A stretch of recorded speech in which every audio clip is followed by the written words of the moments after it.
நான் என்னன்னா உன் வீடியோ நினச்சினே சோகமாக இருக்கீங்களா? அதெல்லாமா அதான் சொல்லிட்டேன்ல.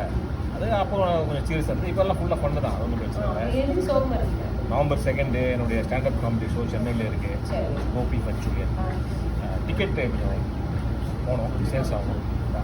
சேல்ஸ் அம்மா வாங்க ஐயோ டிக்கெட்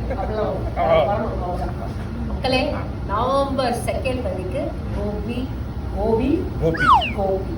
கோபி பஞ்சூரியன் சென்னையில் நடக்குது. ஓகே, அதனோட ஸ்டாண்டப் ஷோ. நீங்கள் எல்லாருமே உங்கள் ஃப்ரெண்ட்ஸ் அண்ட் ஃபேமிலியோட இந்த பக்கத்து இல்லாட்டியோட யாரோட வேணாலும் வந்து என்ஜாய் பண்ணுங்க. டிக்கெட்ஸை வாங்குங்க. புக் மை ஷோவில் வந்து டிக்கெட்ஸ் சேல்ஸ் போயிட்டு இருக்கு. தப்புன்னு ஒரு டிக்கெட்டை போட்டு லெட்ஸ் டூ தி கோபி பஞ்சூரியன். நான் அதான் சொல்லிட்டேன். இப்போ எதுக்குற இவ்வளோ சோகமாக இருக்கா? இல்லைம்மா, நீ சொன்னதுக்கு அப்புறம் ஃபுல் க்ரௌட் வந்துடும். வந்த க்ரௌடு எங்கம்மா நான் உட்கார இருக்கிறது? அப்படின்னா டிக்கெட்ஸ்லாம் எக்ஸ்ட்ராவா சீட் வாங்கி நாங்களே உங்களுக்கு முடிஞ்ச உங்க வீட்டுல இருந்து கூட சீட் எடுத்துருவாங்க. ஒன்றும் பிரச்சனை இல்லை. ஆனால் வரீங்க கோபி பஞ்சூரியன் சென்னை நவம்பர் 7.